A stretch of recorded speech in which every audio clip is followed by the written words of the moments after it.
right, time for another self-critique. This one's gonna be quite an interesting one. No Noah November by myself. Now, I will say this now. So I wrote this in 2024, November 2024. So it's been a year and a half since then. Additionally, I was planning to write one chapter for each day for the 30 days of November until she would return on December 1st.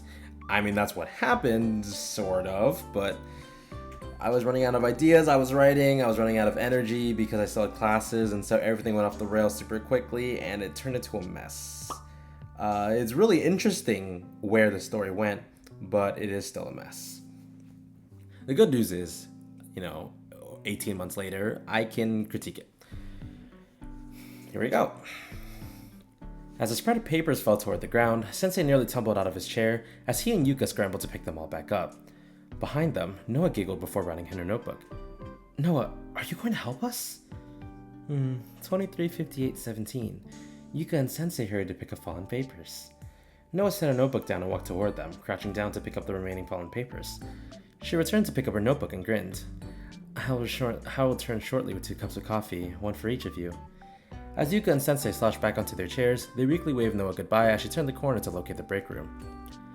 Yuka rubbed her eyes and sighed with contempt. This is the problem when everyone is free to let loose. It turns into stacks of loose papers we have to deal with instead. Sensei rubbed his chin and smiled. It seems to produce wonderful results previously unimaginable. I'm always impressed by what Millennium students are able to achieve. Yuka sat back up. That's why we're dealing with all of this. We have good reason to. Sensei tapped a stack of papers together and set them down before him. I'm impressed by the hard work you've put in too, Yuka. I never wish for any of my students to have to deal with so much paperwork this late. Yuka blushed and turned her face, covering part of it with one of her hands. I'm the one who's on seminar. You're the one who's going out of his way to help me sort everything out. I can't thank you enough for the help, Sensei. It's only my duty. I suppose it's my pleasure as well. They continued working for the next few minutes until Yuka suddenly paused, standing up and looking to the side. It's been a few minutes. Sensei turned to where she was looking. I didn't think Noah would be so long making coffee. Perhaps she's occupied with something else? Yeah, probably. Yuka sat back down, only to jump back out as a distant screech caught their attention. Yuka! Sensei! Koyuki! Yuka glared at Koyuki, who was sprinting toward her at Sensei at unimaginable speeds for an indoor setting. What are you doing? Noah, she... At the sound of Noah's name, Yuka let go of her frustration and grabbed Koyuki's shoulders just as she was about to slam into her. Koyuki, what's wrong? Koyuki spent the next 9 seconds gasping for air before she could speak coherent words. Noah, I saw her walk into the break room, so I went to follow her. When I answered, she was gone. Yuka blinked. Come again? She disappeared. I saw her walk in, humming to herself, but the humming suddenly stopped and I didn't see her anywhere. Yuka let go of Koyuki's shoulders and sighed. Koyuki... No, look! Koyuki reached into her coat and pulled out a small black notebook. See, she wouldn't leave this behind, right? Yuka grabbed onto the notebook and flipped to the most recent page. 23:59:21. Yuka and Sensei solve their mess and go back to work. Before that is the entry about the papers falling. Yuka closed the notebook. This is definitely Noah's notebook, but why? In the morning, Yuka's palms were aching under the pressure from the table she pressed them onto. Her fingers were wrapped around her head, ruffling and ruining her hair as she tried fruitlessly to understand their current predicament. Beside her, Koyuki sat still, glancing worriedly at her senior. Koyuki? Yeah? Did Sensei tell you if he would be here today? Koyuki frantically reached for her phone, nearly dropping it in a panic when Yuka let out a lengthened sigh. Never mind. I don't know what Sensei would be able to do for us. Koyuki slowly put her phone away and returned to sitting still. They turned to hear a set of wheels whirling toward them. Good morning, you two, Himari said, tipping her head with a gracious smile. Amy nodded and waved. It seems that... Himari stopped as a projectile flashed in front of them, manifesting a screen that displayed a camera's vision. Good morning, Himari glanced at the face in the projection. Hello, Ryo. Himari... Himari sighed and shook her head. This is terrible, isn't it? Rio observed Himari's mournful movements for 3 seconds. Yes, it is. She cleared her throat. I'm sorry I cannot be there in person right now. I'll try to be there at a later time. Yuka closed her eyes and took a slow breath. Take your time. Where are we even supposed to start? Rio nodded and the projection shut down shortly after. Himari, are you here because you have an idea? Himari's smile met with Yuka's desperation before it morphed into its own despair. Even as the most brilliant hacker in all of Kyoto's, I do not see any reasonable explanation for this. She shook her head. In fact, I do not see any possible explanation for this. Yuka laid her palms on the table and pushed herself up. What explanation could there possibly be? Himari cleared her throat, raising her hand to signal Amy, who closed her eyes and shrugged. An impossible one, I guess. Yuka's head fell back onto the table. An impossible explanation. Let me hear it. Himari nodded. Perhaps it was dictated by a higher power. It's unreasonable to believe that Noah would disappear with all save for her notebook. She felt her around under her blanket. It would appear that her disappearance was not caused by some third party who took her away, but by an unexplainable phenomenon that made her disappear from Kivota's without explanation. That doesn't make sense at all. You're right about that. Yuka shoved the hood of her coat over her messy hair and stood. It's about time to stand on business. Thank you for being here, but it looks like this is a problem we have to address at a different time. Himari marked to leave with a polite wave and left her room with Amy. As Yuka moved around to start her morning, Kyuki remained still in her chair, watching Yuka's slow movements without reaction. Eventually, their eyes met, and Yuka stopped her process to walk up to her. Kyuki? Yes? Yuka pulled Noah's notebook from her coat and placed it on Kyuki's lap. Do me a favor and retrieve Noah's personal files for me. Uh-huh? Kyuki placed her hand onto Noah's notebook. You want me to break into her personal information? I don't know, we need to find any kind of clue we can get our hands on to figure out what happened. But... Yuka pushed her hand against Koyuki's back and moved her out of her seat. There isn't anything to worry about other than finding Noah right now. We can all visit your detention room and have a pizza party if you want. Kyuki shook her head and put Noah's notebook away. Yuka... I have paperwork from last night to handle. Please take care of this for me. Yuka picked up a nearby comb and put her hood down, promptly walking out of Koyuki's sight. Kyuki looked up at the monitors before her. She turned to a random page in Noah's notebook. May 9th. 11:05:21. Koyuki was dragged into detention by Sensei again. She laughed for 3.4 seconds before the door shut behind them. Kyuki pressed her lips together and set Noah's notebook aside. She took a deep breath and rested her hands on the keyboard below her. What would Noah's password be? As her struggle continued, Sensei opened the doors at the seminar's office and saw Koyuki staring intensely at the wall of monitors while her hands were spread out on the keyboard below her. Even as he made no effort to quiet his arrival, Koyuki gave him no reaction as her eyes continued burning into the screens in front of her. Sensei walked up behind Koyuki and watched the screens with her for a few seconds before tapping her right shoulder. Gah! Koyuki's entire body jumped to the left as she turned to face Sensei. Sensei, why'd you say anything? Sensei smiled. I didn't want to bother you. What were you doing? You seemed very invested in it. While thinking for a few seconds, he found out one of his theories. You weren't being nosy again, were you? No. Kyuki scratched her chin and looked to the side. I mean, yes, but Yuka told me to. She said to look through Noah's files, so I spent about 30 seconds figuring out her password, and then... Sensei's frown was wiped away by his usual smile. Kyuki, I'm not upset. Nobody's sure of anything in this situation. Nobody's sure of anything in this situation either. Kyuki breathed out and put her head down. She put out Noah's notebook and handed it to Sensei. Every time I look at Yuka, I remember how it felt to see Noah disappear. I don't even know what Yuka is doing right now. Sensei grabbed Noah's notebook and flipped through it. Where did you last see her?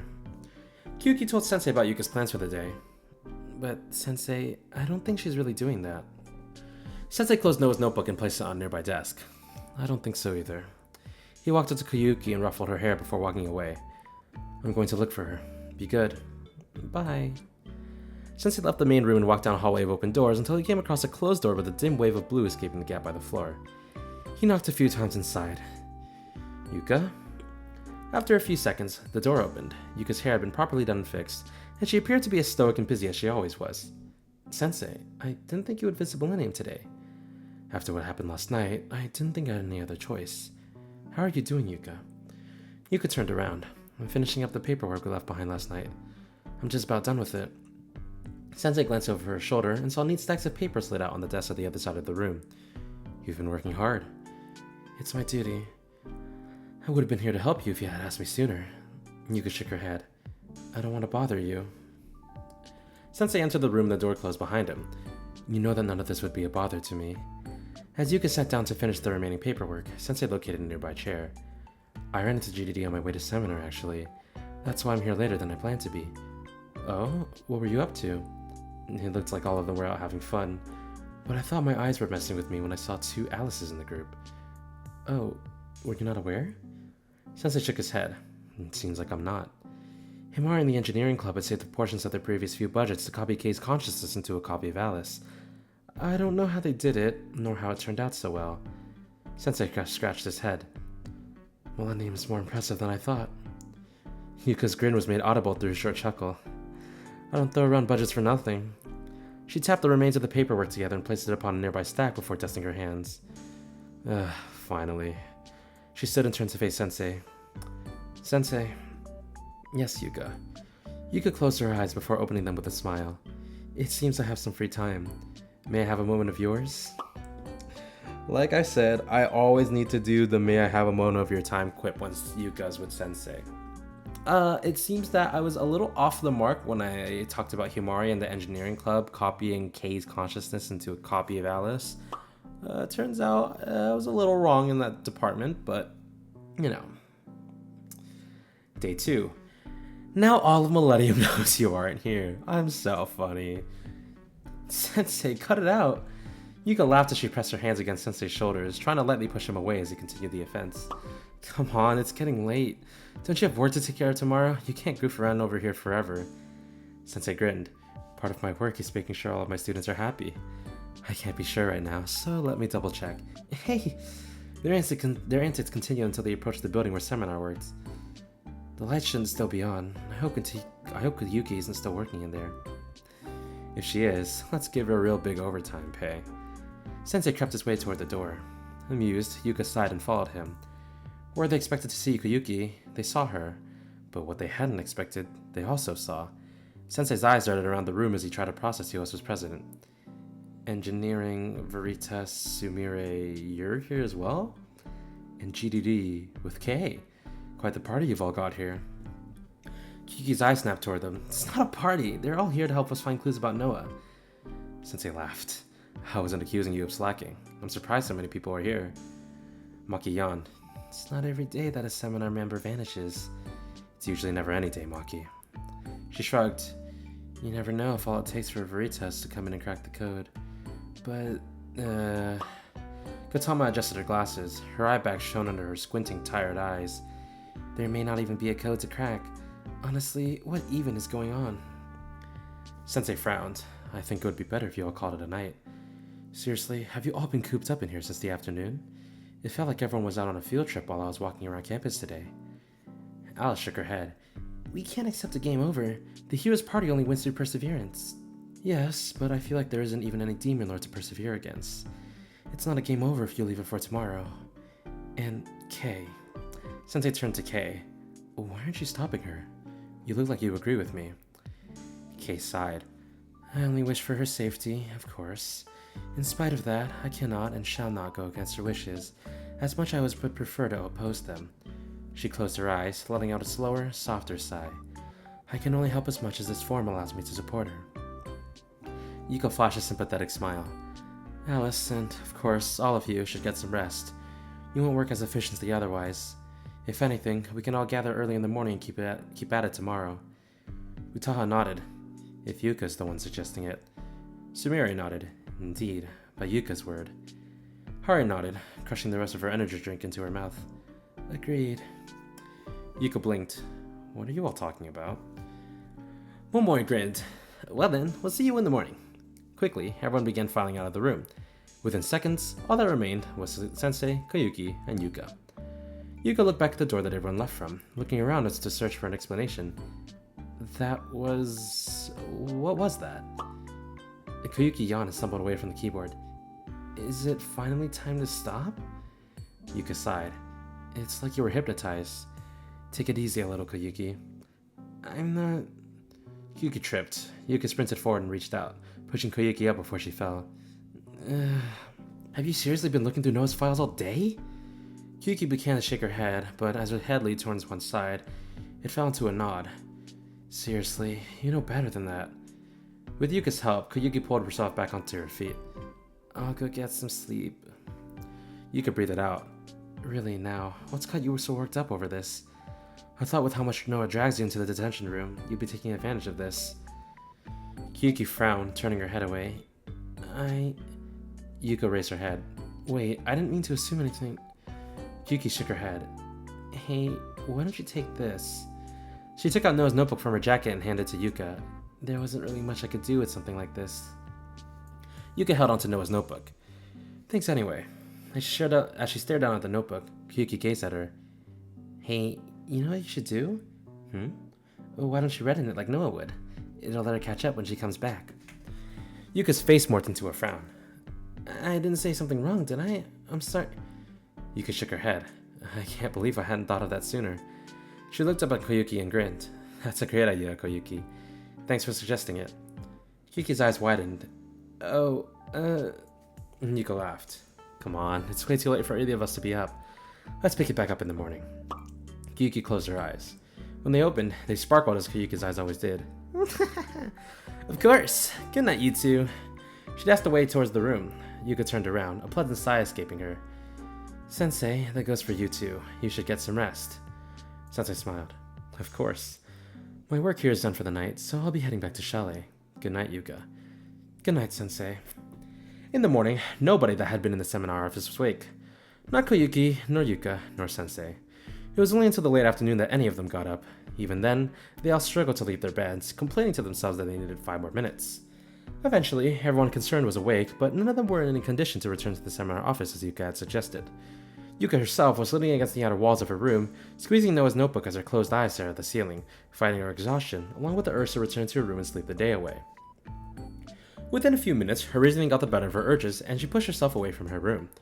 When she arrived at the office, only Koyuki was there. As before, she was typing away at the computer, her eyes scanning Noah's files with as much scrutiny as she could muster. I'll need glasses after this. Yuka stumbled her way into the office. Morning. Koyuki turned her head. Hey, it's already evening, you know? Yuka nodded weakly. Whatever. What are you doing? I'm still looking through Noah's files, but I haven't made any progress. Oh, you're still working. Have you been working for long? Koyuki shook her head. I was waiting for others to show up, but nobody did. I've only been here for an hour or two. Yuka glanced at the screen. Through her exhaustion, she understood none of it. Hey, why don't we go get dinner tonight? You can take your eyes off the screen and we can talk about it instead. Koyuki shrugged. Okay. She pulled her hands away from the keyboard and walked up to Yuka. You okay? It looks like you haven't slept for a week. Yuka raised Noah's notebook up to her shoulder. I was looking through this for a bit, and I lost track of time. Koyuki frowned. Okay, let's go get dinner. Koyuki stepped behind Yuka and put a hand on her shoulder. They made her way to the cafeteria. When they arrived, all the tables were empty except for a few of the workers on break. Yuka, who had shaken herself awake during her walk with Koyuki, sighed with a feeling of adequate refreshment before making an order. Koyuki followed suit behind her, and soon the two of them were sitting at a table with their meals. Koyuki stared at Yuka's tray, confused and perhaps a bit skeptical. I don't want to judge. I just woke up an hour ago. I haven't had anything to eat today. As they ate, their pleasant conversation hardly saw light, as Yuka was focused on eating while Koyuki wasn't too keen on interrupting her. Eventually, Yuka stopped and took a breath. You say you haven't found much, but have you found anything at all? Anything that might even be slightly relevant? Koyuki shook her head. I didn't want to dig into any of her really personal stuff, so I haven't seen all that much. I have no idea of what's going on in the first place. How am I supposed to know what I'm supposed to look for? That's true. Why are you still looking then? Koyuki looked down at her tray. I don't know. You asked me to do it, so that's all I can really do to try to look for Noah. Yuka smiled. You've been working hard, Koyuki. I haven't really done much. Koyuki shook her head. You don't have to. I'm kind of doing it as an apology, you know? Since I'm getting into detention so much. Yuka frowned. That doesn't sound like something you do. Koyuki shrugged.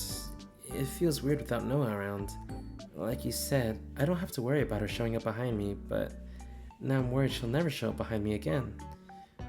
You could put her fork down. Koyuki, why don't you stop looking tomorrow? Sensei sent me a Momo talk earlier saying he'd be visiting Millennium again. He spent all day with me yesterday, and I think he could use that. Huh? But... You were looking through Noah's stuff on my orders, right? Go have fun with Sensei tomorrow. Those are my orders. Koyuki blinked. She blinked again. If you insist. Yuka nodded, and you'll feel much better about it afterward. Trust me. Okay. Yuka picked up her fork and continued eating. That night, as Yuka knotted the cloth tying her hair, she patted her chair and sat down at her desk. She clicked her lamp and reached for a pencil, opening up Noah's notebook and finding the first empty page. What time was it? I guess I should have written it down then. Why would I even know the exact time down to the second? Whatever. 1930 or something. Koyuki was grinning a little. I know it sounds like nothing special, but it was. I think she's excited about spending tomorrow with Sensei. Yuka closed the notebook and put her pencil away. She turned off her lamp and jumped onto her bed, staring up into darkness at her blank ceiling. Here's to tomorrow. So, no glaze for myself, but one thing I like about what I've done here is that Yuka and especially Koyuki's personality has really changed in a pleasant way due to Noah's disappearance. I was really pleased with the positive development between Yuka and Koyuki's relationship due to a mutual, crisis that they're both experiencing. When I write fanfiction, what I enjoy is a slight subversion of established characters in a way that's like appreciation for the character, the original character, but a slight reimagining on how they would react in extreme settings that aren't present in the main story.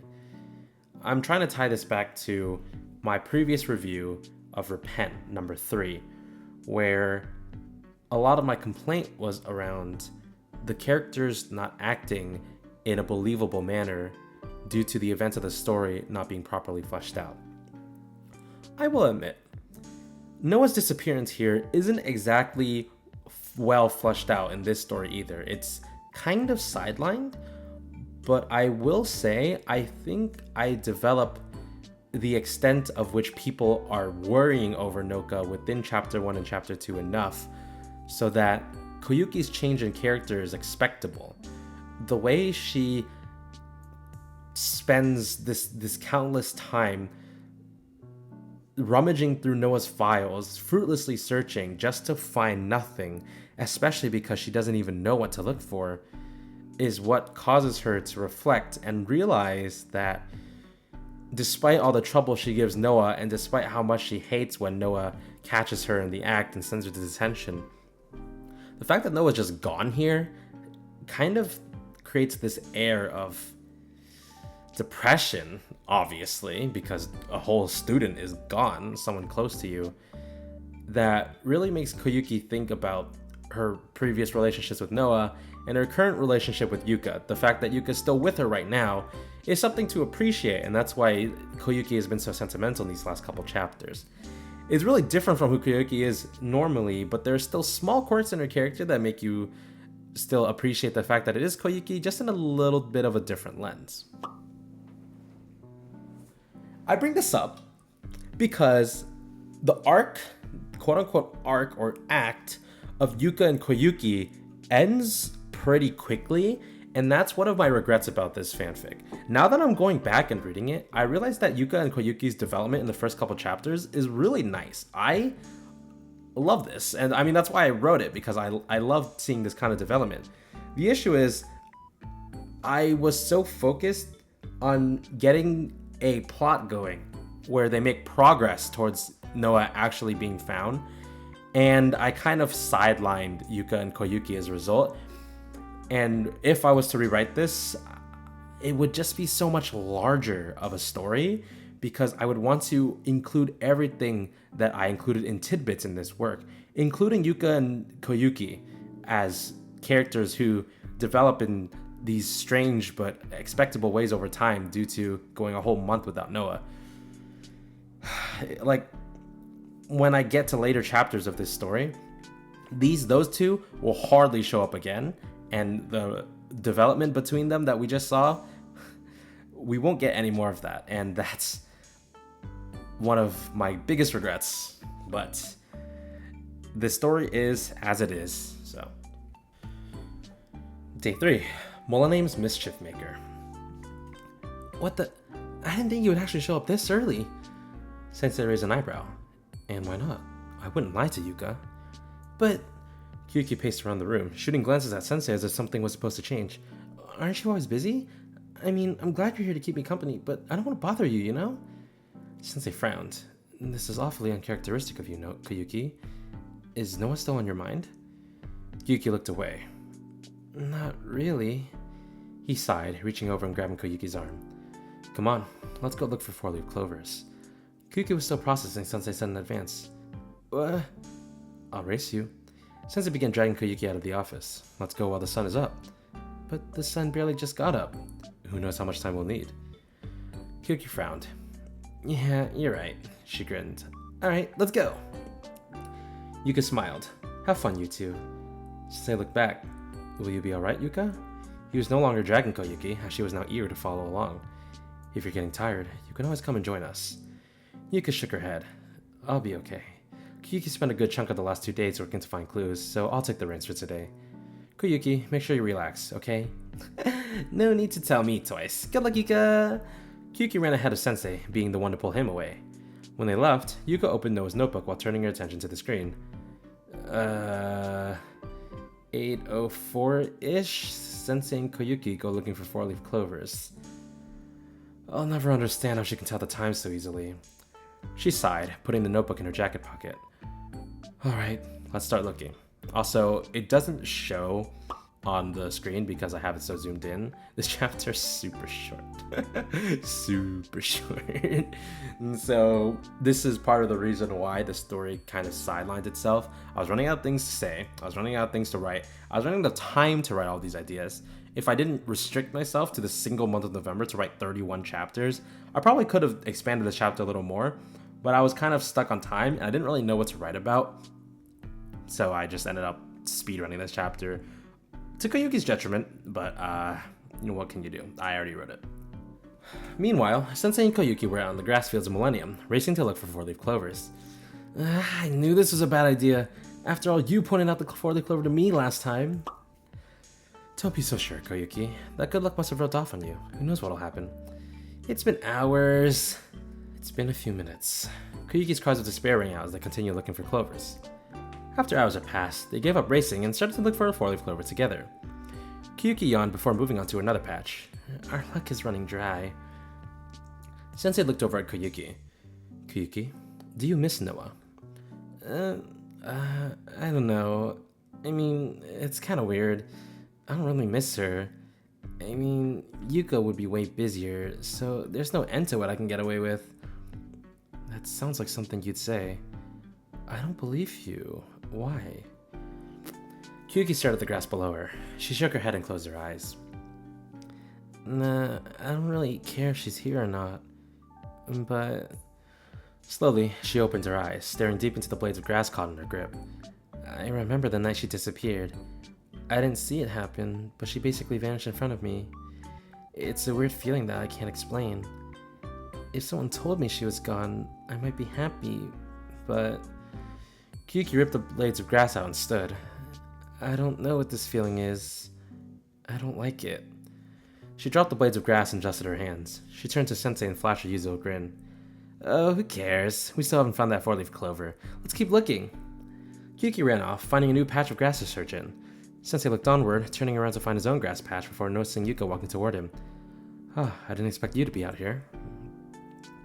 Yuka shrugged and pointed into the distance. Have you looked over there? I don't think we've checked over there. She smiled. Might be a good place to look. How's the work going? She shrugged. It's like Koyuki told me last night. I don't even know what I'm looking for. Sensei nodded. At least you'll know what to look for out here. You cleaned the patch over there, right? Good luck.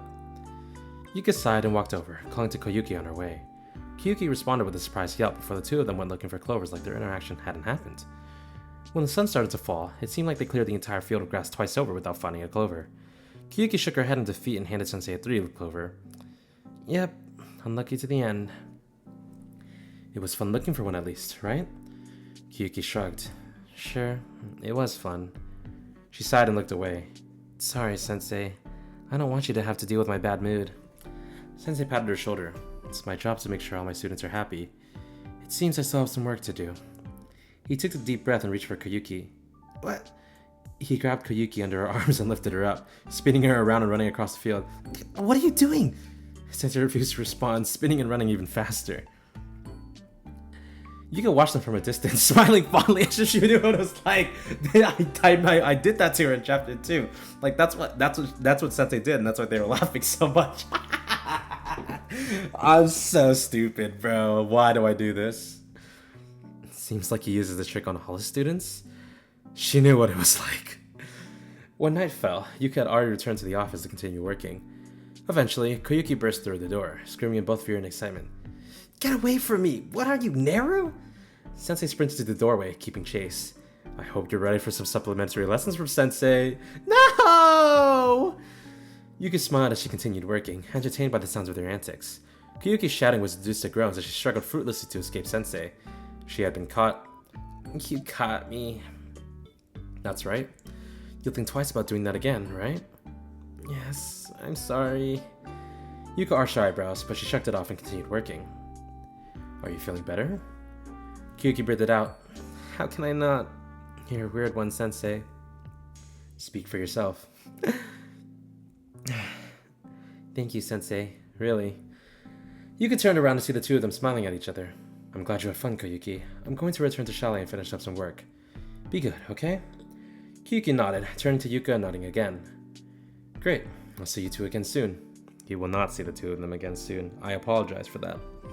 Thank you for your hard work, Sensei. Or, that's probably Yuka. Thank you for your hard work, Sensei. Good night. See you. Sensei waved and left. Koyuki sighed and turned toward the screen. You've been working hard too, huh?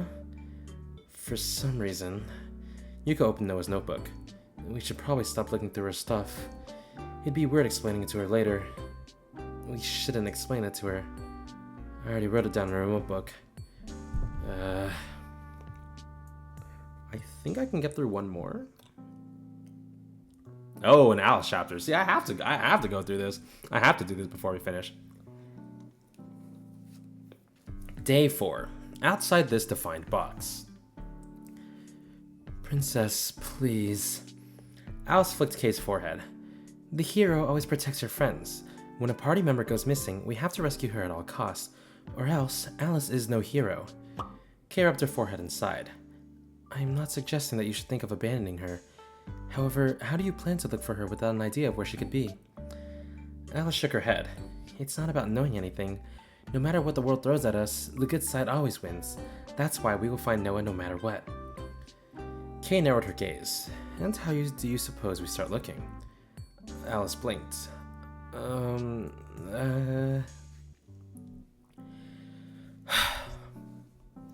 Kay closed her eyes. And thus, I am here to assist where the princess is simply incapable. I cannot stand to see her efforts lead to naught. Yuka frowned. Have at it. What do you need me to do? Allow me to plug into the seminar database and analyze any data related to Noah. I will attempt to discern the reason behind her disappearance. Something like an algorithm? Kay shrugged and nodded, grabbing a nearby wire. Good luck. Kay plugged herself into the computer. 5 seconds passed before she made another sound. Well, what is it? Kay shook her head. After analyzing the data, I can affirm with 99% certainty that Noah had no motive for disappearing on her own. Yeah, I figured as much. Kay closed her eyes. My conclusion is that an external, inexplicable force is the cause. I think Imori said something like that a few days ago. Kay frowned. I apologize for being of little help. I appreciate your effort. Kay turned her attention back to the computer. Understood. I will attempt to determine a cause of worth to you. This may take the remainder of the day, so please bear with me. Take your time, Kay. Kay took a seat, dropped her head in her arms, and it seemed like she had settled in to take a nap. Yuka stretched, glanced at Kay once more, and took out Noah's notebook. 1806. Kay plugs herself into the seminar computer to find clues. Yuka put the notebook away and took one last look at Kay, who was still sleeping without a care in the world. Or so it appeared. She turned around and stepped out of the office. What have the others been up to? She paid a visit to Veritas. Knock, knock. Come in, Yuka, she heard Kotama say from behind the door. Do they have a camera out here? She opened the door to see all but Chihiro crowded around Maki's computer. Hello, you three. What are you up to? Kotama turned and waved. We're analyzing Kay's observations real time and seeing if we can find anything important. Hari yawned. Since she's prioritizing searching over analysis, we're here to look over the important bits for her. It's hard to keep up with her speed, though. Maki leaned back in her chair.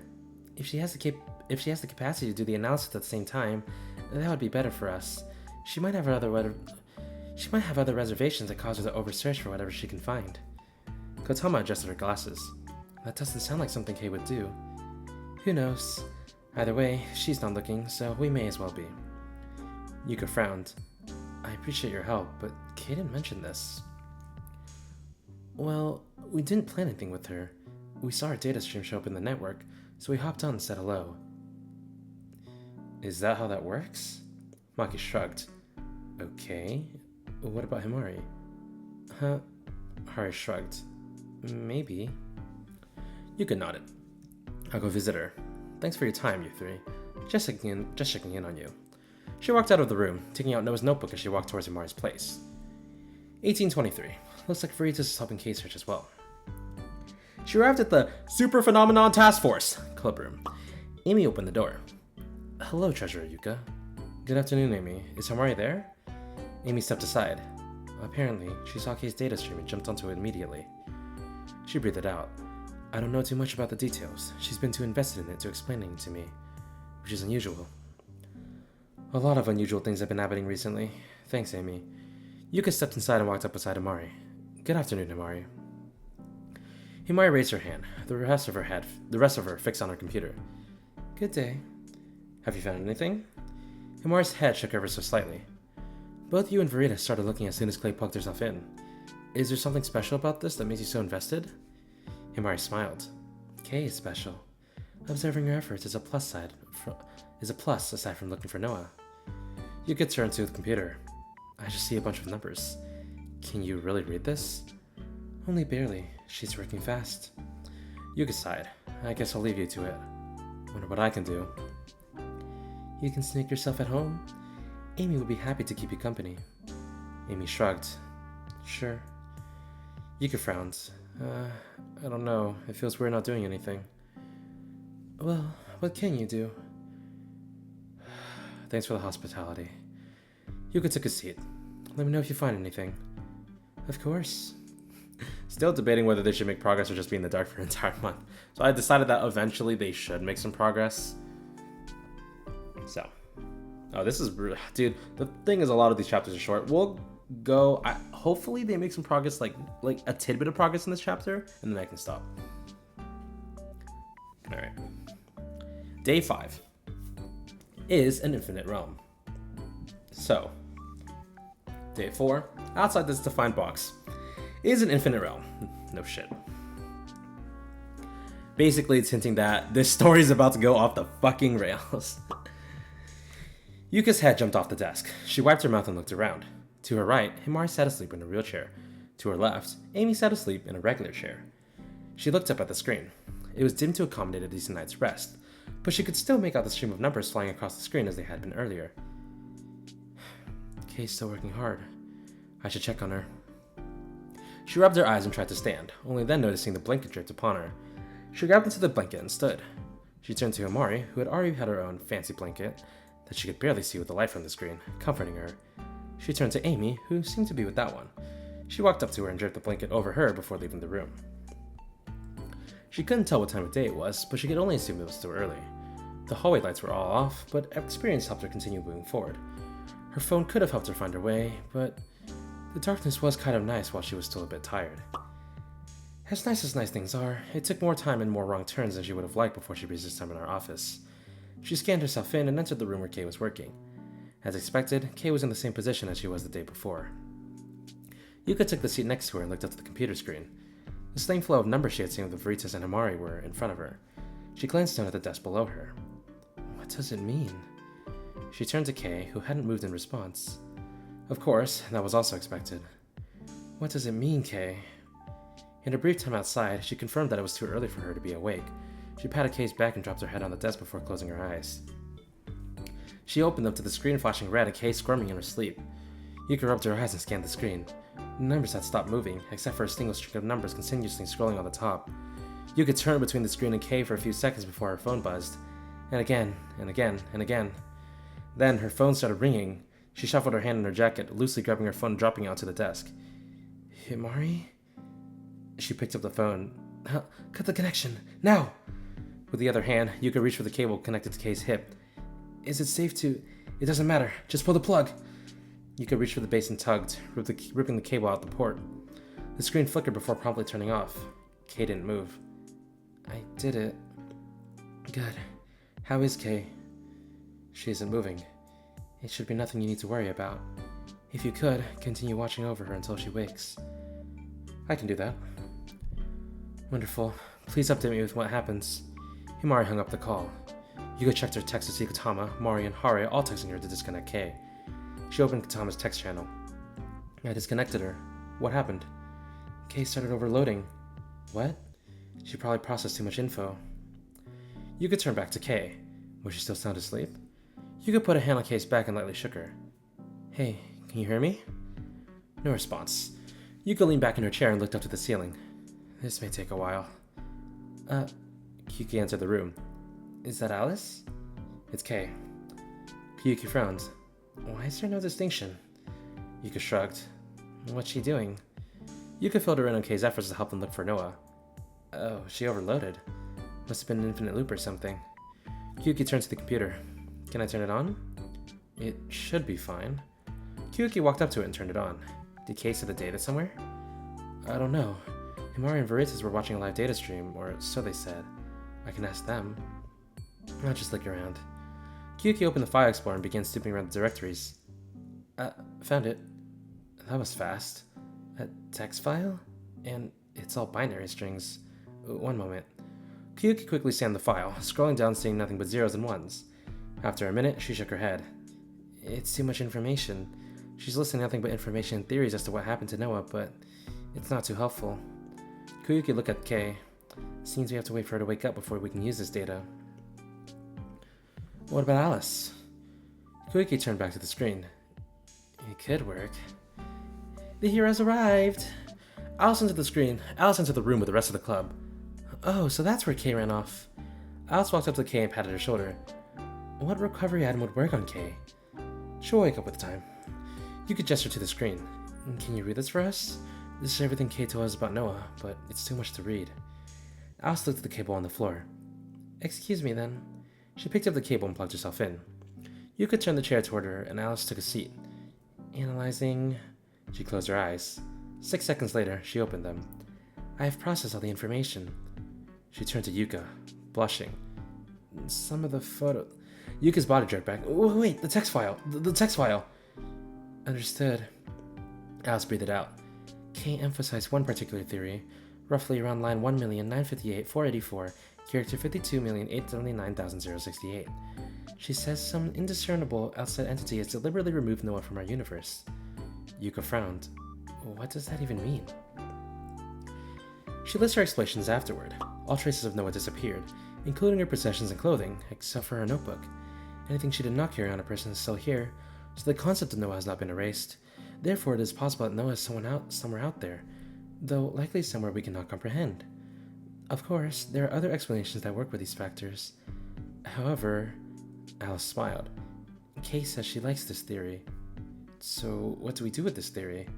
Kay believes we should try and find a way to communicate with this outside entity. Like when the ship of you challenged our understanding of the world, we must attempt to break past our current understanding once more. How do we begin to do that? Alice's smile grew. Actually, Kay's already working on it. Can you read this message? This is where the story goes off the rails.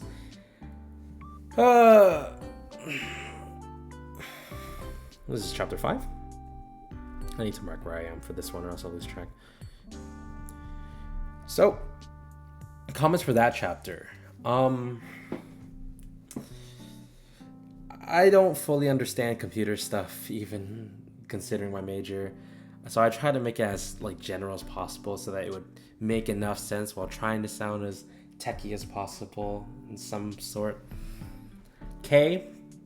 So basically, chapter 4 and 5 there, as early as it is, marked the intro phase, the end of the intro phase of Noah disappearing and Sensei Koyuki and Yuka scratching their heads over it. That will unfortunately not happen again for the rest of this story. I hate to say that, but that's just how I wrote it. The second act now is with Kei trying to figure out what's going on. This is Kei's little arc, and the main reason why is because at the time Kei is still not a student that had a lot of content fleshed around her. There are very few Kei fanfics. Kei didn't really have a lot of stuff going on in the actual game. This was way before the events of Decagrammaton that introduced Kei as a playable character. So I thought it'd be nice to sprinkle in some Kei fan service and just have her do all her fancy stuff while masking as a No November kind of crack fic.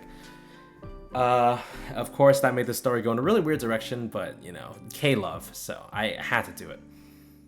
With that said, that will conclude this. I didn't really say a lot about how I felt about this story, mostly because as old as it was when I wrote it, it's pretty simple and it's pretty short. I guess that's one of the gripes I would have, but it being very short, there's not a lot I can point out. I didn't deliberate on this story for too long, so most of the flaw is just within my lack of preparation more than my writing lack of expertise or whatever. So hopefully I have a lot more notes in post-editing and those text blurbs. And with that will end this review. Thanks for watching.